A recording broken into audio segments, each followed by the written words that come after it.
Ήρθε η ώρα λοιπόν να επιστρέψω σε μία από τις ερωτήσεις που έθεσα στην αρχή. Τι συμβαίνει στον ύπνο μου? Πρώτα απ' όλα, για να ξεκινήσει ο ύπνος, πρέπει να αναλάβουν δράση δύο ουσίες που παράγονται στο σώμα μου. Η μία είναι η αδενοσίνη και η άλλη η μελατονίνη.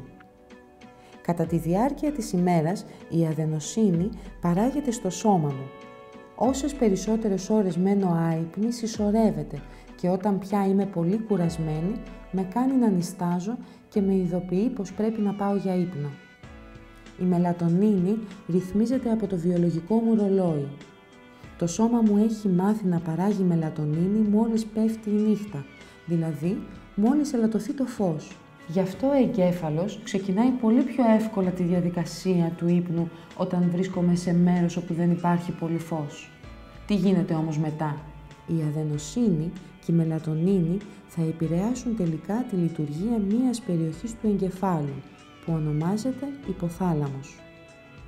Ο υποθάλαμος είναι το πιο σημαντικό κέντρο του εγκεφάλου για την έναρξη του ύπνου. Ο υποθάλαμος αναλαμβάνει να καταστήλει τις εγκεφαλικές περιοχές που μας ξυπνάνε μέσω ενός νευροδιαβιβαστή, που λέγεται GABA. Έτσι, αρχίζει επιτέλους ο εγκέφαλος σιγά σιγά να βυθίζεται σε ύπνο. Το πρώτο κομμάτι του ύπνου μας είναι πάντα non-REM ύπνος. Ο ύπνος αυτός χωρίζεται σε 3 στάδια.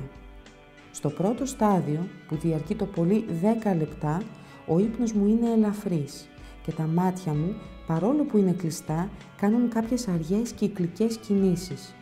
Ο εγκέφαλός μου δουλεύει ακόμα σαν να είμαι ξύπνιος. Στο δεύτερο στάδιο, το βασικό γεγονός είναι η παραγωγή κυμάτων που δεν επιτρέπουν σε ακουστικά, οπτικά ή άλλα ερεθίσματα να μας ξυπνήσουν.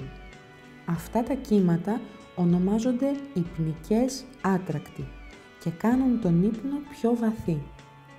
Το επόμενο στάδιο, το στάδιο βραδέων κυμάτων, είναι το πιο σημαντικό στάδιο του ύπνου μας. Σε αυτό το στάδιο το σώμα μου πια ξεκουράζεται. Ταυτόχρονα γίνονται επιδιορθώσεις σε βλάβες που έγιναν κατά την ημέρα και πολύ σημαντικές ενδοκρινολογικές λειτουργίες που επιτρέπουν το σώμα μου να αναπτυχθεί σωστά.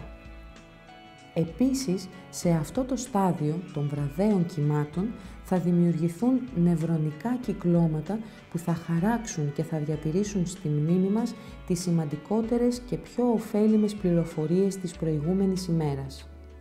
Για το λόγο αυτό, ο ύπνος είναι πολύ σημαντικός για τη μνήμη μας, αλλά και για τη μάθηση. Ακολουθεί το στάδιο των ταχαίων οφθαλμικών κινήσεων, το στάδιο που ονειρευόμαστε. Αυτό το στάδιο, γνωστό και ως REM, παίρνει το όνομά του από τις γρήγορες κινήσεις των ματιών, που συμβαίνουν ιδιαίτερα όταν βλέπουμε όνειρα. Γι' αυτό, και αν τύχει να ξυπνήσουμε κατά τη διάρκεια του ύπνου REM, θυμόμαστε πολύ καλά τα όνειρά μας. Πιστεύουμε ότι σε αυτό το στάδιο ο οργανισμός κάνει έναν αυτοέλεγχο, δηλαδή ελέγχει τις σημαντικότερες λειτουργίες του.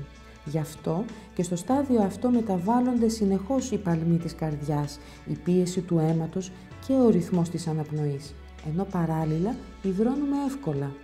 Επίσης, ο ύπνος στο στάδιο REM βοηθά σημαντικά τον εγκέφαλο να διατηρήσει στη μνήμη εκείνα τα γεγονότα της προηγούμενης ημέρας που μου προκάλεσαν κάποια συναισθηματική αντίδραση όπως χαρά, λύπη, φόβο.